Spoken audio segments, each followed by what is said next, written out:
परमेश्वर के क्या उद्देश्य है, हमें बुलाए जाने का परमेश्वर के वचन से, उसकी सेवा से क्या उद्देश्य है, परमेश्वर ने हमें क्यों बुलाया बनाया, क्यों हमें धर्मी ठहराया, क्यों अपने लहू से धो दिया। इस हर एक चीज का एक उद्देश्य है। यदि आप उस उद्देश्य को जाने तो खुदावन वो काम आप पर प्रकट करेगा जो आपकी सोच और समझ से बाहर है, जो आपने ना कभी देखे हो ना सुने।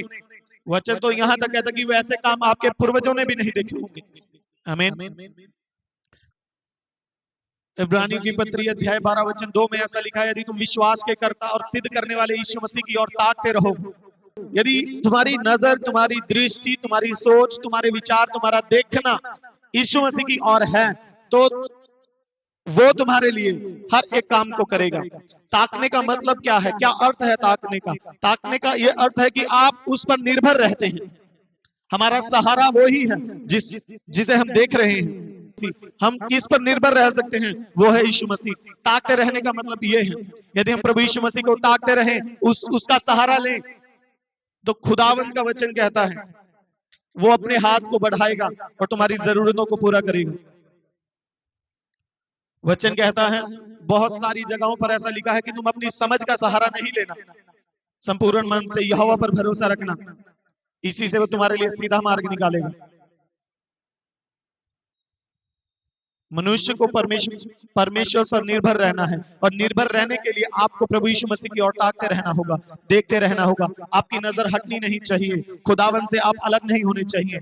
हर वक्त देखने का मतलब ये नहीं है कि आप सब काम को छोड़ दें, अपने काम को, अपनी जॉब को, अपने घर के काम को, अपने बच्चों को छोड़कर सिर्फ उसकी ओर देखते रहें। नथिंग। वचन ये कहता है कि आपकी नजर मन से, हृदय से, आपके आत्मा से हर समय उसको याद करने वाली होनी चाहिए, उस पर रहनी चाहिए।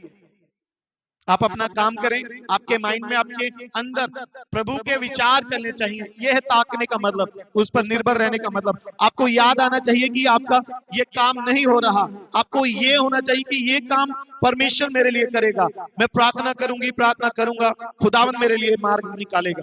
ये है उस पर नजर लगाने का मतलब। यदि हम उसे ताकते रहें, देखते रहें, उसका सहारा लें, तो जो हमसे नहीं हो पाएगा वो परमेश्वर करेगा।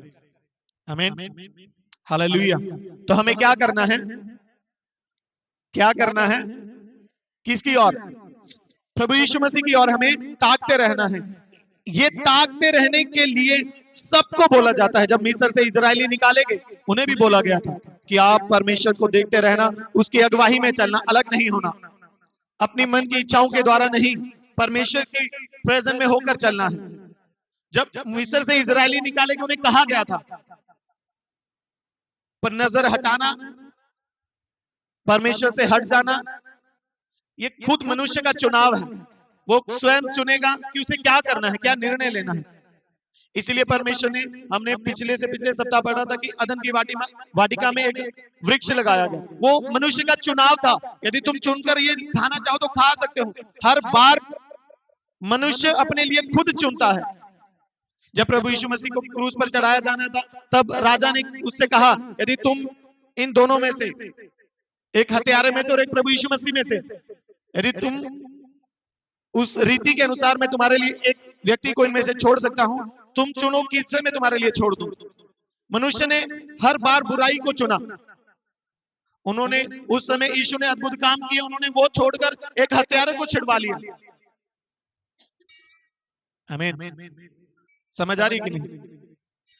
राजा ने तो उनसे क्या कहा था कि मैं इसमें कोई दोष नहीं देख रहा कि मैं इसे मृत्यु दंड दे दूं, पर ये सारी सभा इस बात को कह रही है, तो फिर भी मैं एक बार तुम्हें और चुनाव देता हूं। यदि तुम इस चोर में से, इस डाकू के साथ और प्रभु यीशु मसीह के साथ, अगर इन दोनों में से किसी को छुड़वाना चाहते हो, मैं तो एक को रिहा कर दूंगा। चुनाव तुम्हारा है, तुम किसे चुनते हो। हर बार मनुष्य ने गलत निर्णय लिया, चुना।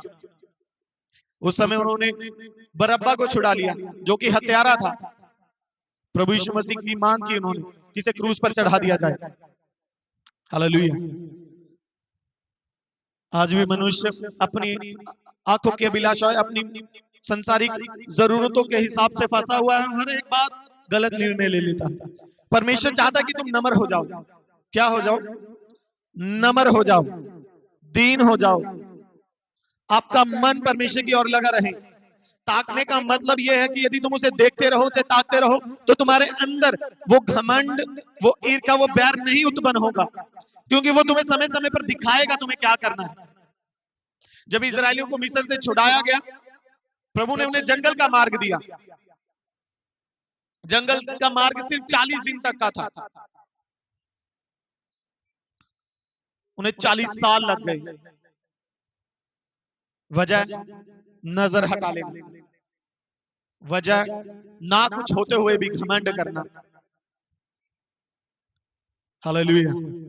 व्यवस्था विवरण अध्याय 8 वचन 2 में ऐसा लिखा है, और स्मरण रख कि तेरा परमेश्वर यहोवा उन 40 वर्षों में तुझे सारे जंगल के मार्ग में से इसलिए ले आया है कि वह तुझे नम्र बनाए।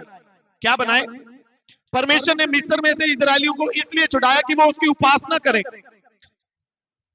वो उसके सम्मुख वफादारी वाला जीवन जिए। परमेश्वर ने तो इस उद्देश्य से मिस्र से इजरायलियों को छुड़ाया था, पर जब वो निकल के आए, उन्होंने सब अद्भुत काम भी देख लिए, अचंभे काम भी देख लिए। उनके लिए लाल समुद्र को दो भाग कर दिया गया, उनके लिए मन्ना बरसाया गया, उनके लिए बटेर बरसाए गए। ये सब कुछ देखते हुए भी वो हर बार बुड़बुड़ा रहे हैं। परमेश्वर उन्हें इन्हीं बातों के चलते हुए जंगल के रास्ते में से लेकर आया। जंगल क्या दर्शाता है? जंगल दर्शाता है कि अब तुम खुद पर निर्भर नहीं रह सकते।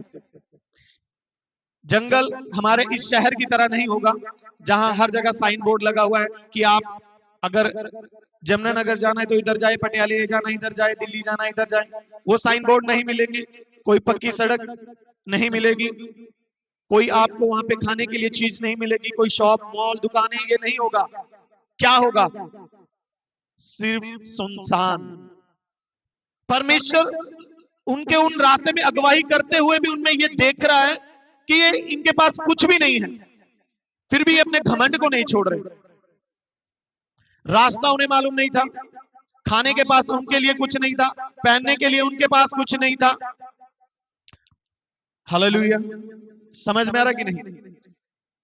परमेश्वर इसलिए उन्हें जंगल के रास्ते से लेके आया कि जब तुम्हें कुछ ना मिले, जब तुम किसी चीज पे अपने बल को प्रकट करके कुछ ना कर पाओ, तो तुम नम्र हो जाओ। क्या हो जाओ?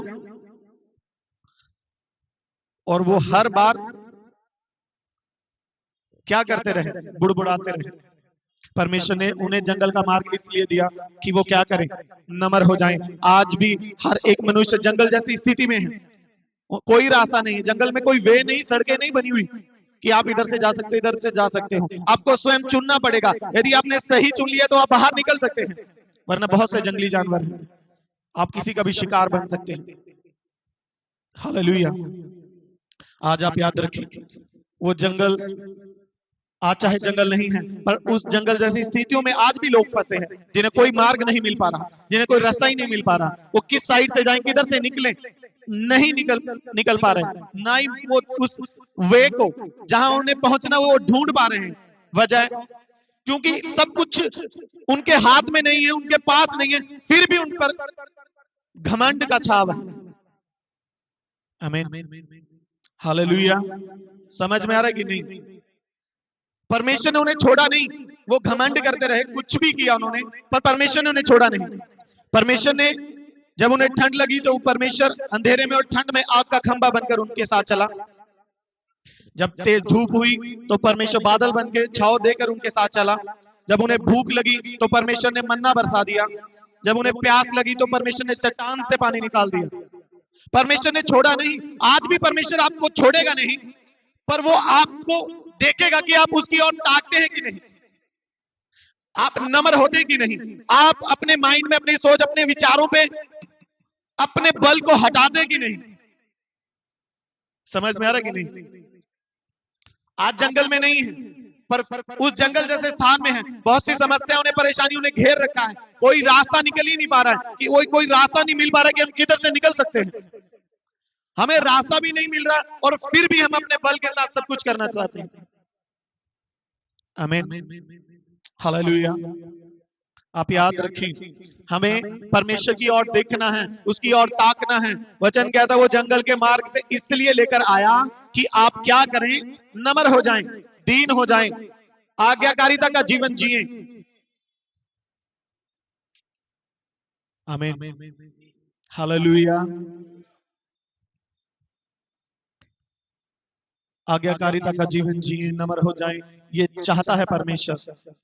बीमारियां, समस्याएं, कमियां, ये सारी चीजें हमारे घर का, हमारे परिवार को ऐसे जंगल की तरह बना रखा है कि हम उससे बाहर नहीं निकल पा रहे। वजह, हम नम्र नहीं हो रहे, हम दीन नहीं हो रहे परमेश्वर के सम्मुख जाकर। यदि हम नम्र हो जाएं, दीन हो जाए, तब परमेश्वर हमारे लिए वो काम को करेगा। वो दिन 40 दिन उस जंगल में से 40 दिन के बाद वो बाहर निकल सकते थे। 40 दिन का ही रास्ता था बस, वो उन्हें 40 साल लग गए। क्यों? क्योंकि परमेश्वर चाहता था कि वो अब नम्र हो जाएं, अब अपनी आदतों को छोड़ दें, अपने स्वभाव से फिर जाएं। आप अपनी आशीष को, अपनी चंगाई को, अपने छुटकारे को जल्दी पाना चाहते हैं तो आपको परमेश्वर के वचन पर जल्द ही काम करना पड़ेगा। परमेश्वर छोड़ेगा नहीं, पर समय लंबा लगेगा।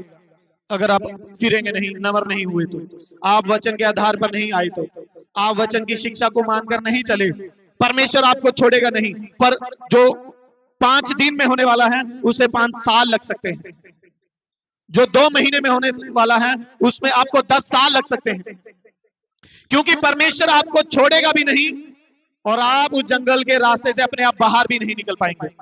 आप नम्र हो जाएंगे, परमेश्वर आपके लिए मार्ग निकालेगा। परमेश्वर चाहता है कि आप नम्र हो जाए, आज्ञाकारिता का जीवन जिए, खुदावंद आपके लिए मार्ग निकालेगा। हालेलुया। उसके अगली आयत में ऐसा लिखा है कि वह तुझे नम्र बनाए और तेरी परीक्षा करके ये जान ले कि तेरे मन में क्या क्या है। परमेश्वर आपको समस्या परेशानियों के रास्ते पे इसलिए लेके आया कि वो जान ले कि आपके मन में क्या क्या चल रहा है। कितना समय आपके परमेश्वर के साथ आप बिता सकते हैं, कितना विश्वास और कितनी नम्रता से, कितना संयम, सब्र रखकर आप परमेश्वर के सम्मुख बने रह सकते हैं। वचन कहता है कि वो इसलिए जंगल के मार्ग से लेकर आया कि आप नम्र हो जाएं और आपके मन में क्या क्या चल रहा है ये परमेश्वर जान ले। कहीं आप थोड़ा चलकर समस्या में आगे जाकर आप बुड़बुड़ाने तो नहीं लग जाएंगे। परमेश्वर ने आपको अद्भुत देना है। परमेश्वर वचन में लिखा है कि ना, उन्होंने मन्ना खाया, स्वर्ग की रोटी थी। क्या थी? स्वर्ग से बरसाई गई। वचन कहता है उन्हें उनके पुरखों ने भी नहीं खाया होगा। परमेश्वर आपके लिए भी ऐसा काम करेगा जो आपकी नजर से परे, आपके कभी देखा नहीं होगा। ऐसा परमेश्वर आपके लिए करने वाला है। पर वो चाहता है कि आप क्या करें? नम्र हो जाएं, आज्ञाकारिता का जीवन जिए, आप दीन हो जाएं। परमेश्वर आपको उस समस्या के जंगल से, उस परेशानियों में से, उस गरीबी के श्राप से बाहर लेकर आएगा। आप नम्र रहें। वो इसलिए उस समस्या परेशानी में आपको लेकर आया कि वो देख सके कि आपके मन में चल क्या रहा है। आमीन। कहीं सिर्फ हम संडे वाले ही तो नहीं। Hallelujah, hallelujah. वो चाहता है कि वो आपको देखे और कि तू उसकी आज्ञाओं का पालन करेगा वह नहीं। वो ये देखना चाहता है कि वो परमेश्वर आपको जंगल के मार्ग, समस्या परेशानियों में इसलिए लेकर आया कि तुम क्या करोगे? नम्र बनोगे या नहीं। वो इसलिए लेकर आया कि वो आपके मन को परख सके, देख सके कि आपके मन में क्या चल रहा है। वो इसलिए आपको लेकर आए कि इनके साथ वो ये देख सके कि आप उसकी आज्ञाओं का पालन करोगे या नहीं। आज्ञा का पालन सिर्फ आप आनंद में हैं, खुशी में हैं, इसीलिए नहीं। परमेश्वर का वचन कहता है किसी भी स्थिति में हो, आप परमेश्वर के सम्मुख बने रहें। आप उस विश्वास के कर्ता और सिद्ध करने वाले यीशु मसीह की ओर जोर से बोलिए, क्या करें? कैसे बनकर? नम्र बनकर। जब आप नम्र होंगे, परमेश्वर आपके लिए मार्ग निकालेगा। नीति वचन अध्याय 6 उसकी 5 आयत में ऐसा लिखा है, ऐसा करने से यदि तुम उस पर भरोसा रखो, अपनी बुद्धि का सहारा ना लो, अपनी समझ का सहारा ना लो, ऐसा करने से वो तुम्हारे लिए मार्ग निकालेगा। और मनुष्य को ऐसा लगता है कि जब तक मैं कुछ ना करूं तो कुछ नहीं होने वाला। आप जंगल में फंस जाएं, आपको हर एक रास्ता सही नजर आएगा, वहां पे कुछ नहीं है। मैंने पहले कहा ना, कोई साइन बोर्ड नहीं, कोई सड़कें नहीं, कोई मॉल नहीं, कोई दुकानें नहीं, आप किसी से पूछ नहीं सकते। जंगल की तरह जब आप परमेश्वर पर निर्भर रहेंगे तो वो आपको आगे आगे होकर अपने आप अगवाही करेगा और चलाएगा। वो आपको छुड़ाएगा, पर आपको उस पर निर्भर रहना है, उसकी ओर ताकते रहना है।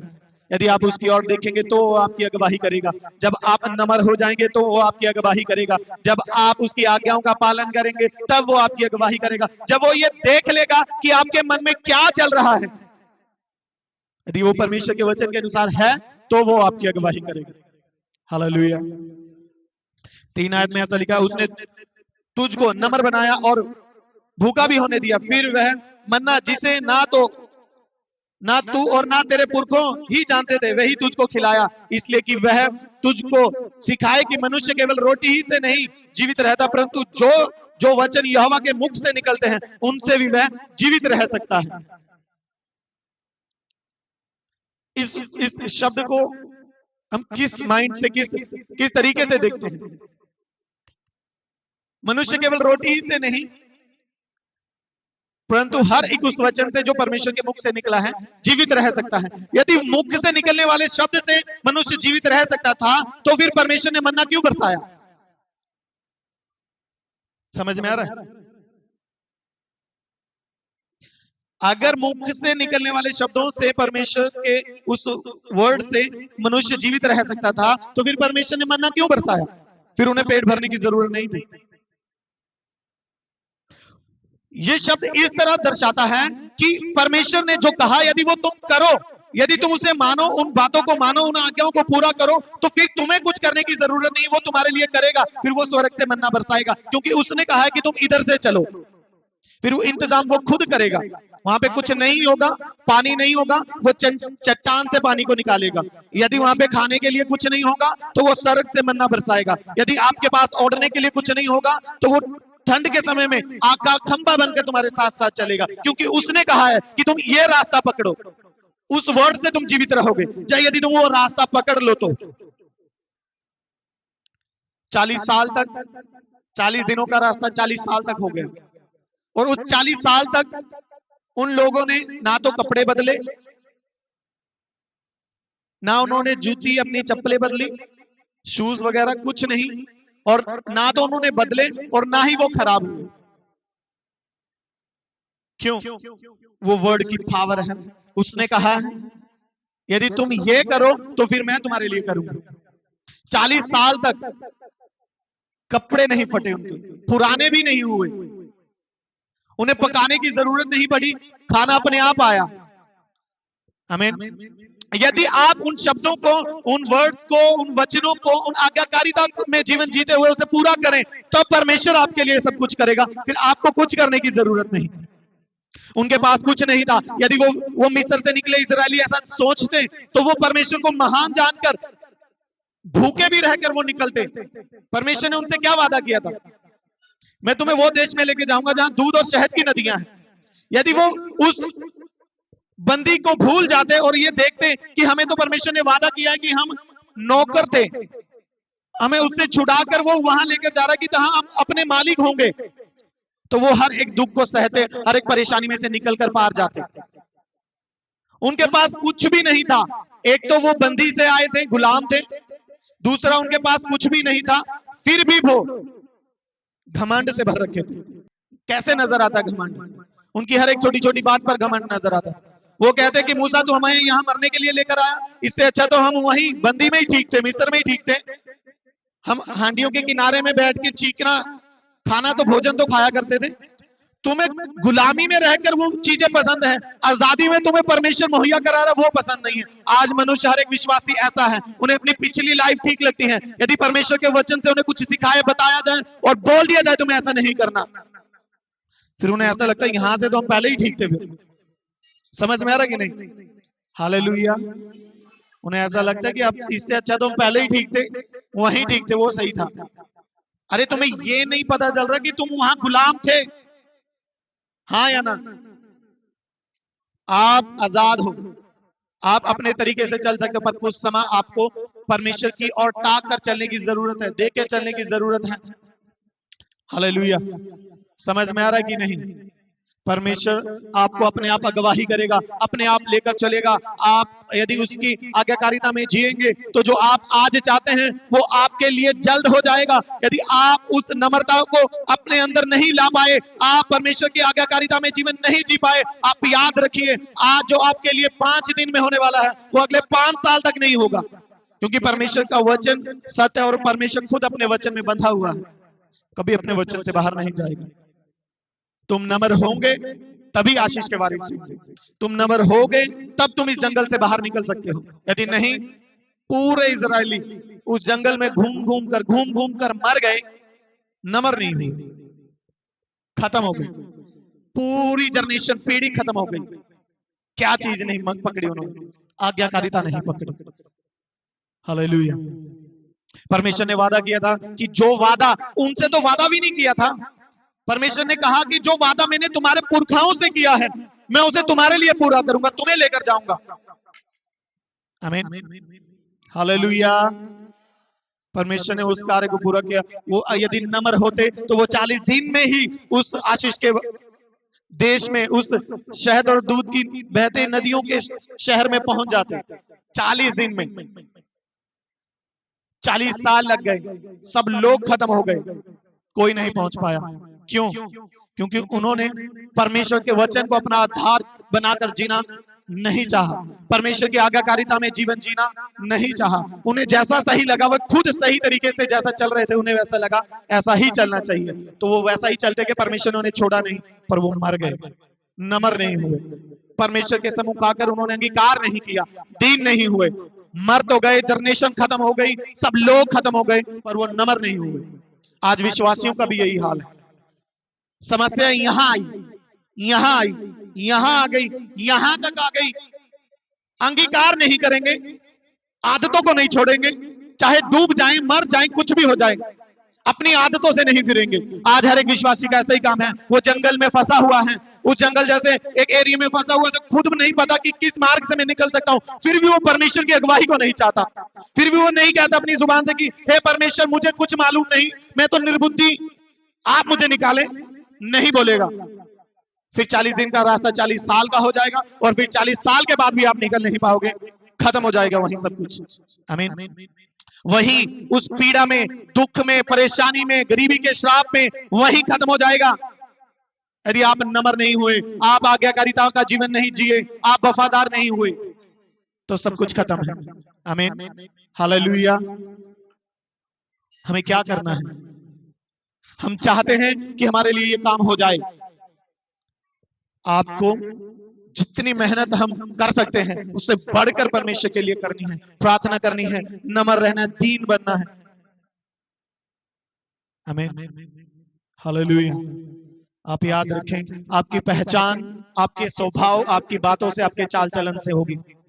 वचन कहता है वृक्ष फलों के द्वारा, और मसीह हालेलुया के नारे से नहीं, कामों के द्वारा पहचाने जाएंगे। आप कितना हालेलुया ऊंचा लगा सकते हैं?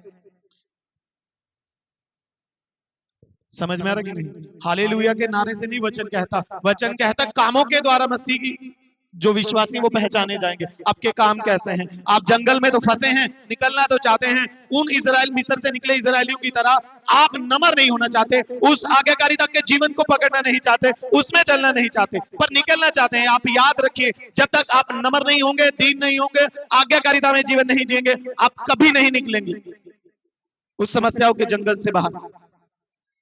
हालेलुया। हालेलुया। जंगल समस्याओं का घेरा है, परेशानियों का, दुख का, मुसीबतों का, श्रापों का घेरा है, जिसमें यदि आप फंस जाएं, यदि आप उसमें फंस जाएं, तो आप याद रखें वहां पर आपको कोई भी रास्ता बताने वाला, सहारा देने वाला नहीं होगा। आपको क्या करना पड़ेगा? विश्वास के कर्ता, सिद्ध करने वाले यीशु मसीह की ओर ताकते रहना होगा। वही आपके लिए मार्ग निकालेगा, वही आपके लिए सीधा मार्ग निकालेगा। इसीलिए तो वचन कहता है कि तुम अपनी समझ का सहारा नहीं लेना। किसका सहारा नहीं लेना? हालेलुया। आप अच्छे तरीके से जान जाएं, हमें नम्र होना है।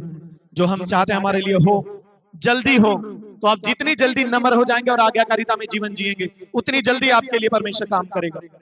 जितनी जल्दी आप 5 दिन के काम को 2 दिन में भी करवा सकते हैं, परमेश्वर सामर्थ्य और आपके लिए तैयार है। उसने परमेश्वर के वचन में लिखा है, उसने कहा ना कि मैं तुम्हारे लिए वो चीजें करूंगा जो तुम्हारे पुरखाओं ने भी नहीं देखी। मैं तुम्हें वो आशीष दूंगा जो तुम्हारे यहाँ पर किसी के पास नहीं, वो मैं तुम्हें दूंगा। जो तुम्हारी फैमिली में, तुम्हारे रिलेशन में, तुम्हारे औस पड़ोस में, रिश्तेदारी में ऐसी किसी के पास आशीष और बरकत नहीं, ऐसी मैं तुम्हें दूंगा। पर तुम क्या करो? नम्र हो जाओ, दीन हो जाओ, आज्ञाकारिता में जीवन जियो, तो मैं तुम्हारे लिए सब कुछ पूरा करूंगा। आमीन, हालेलुया।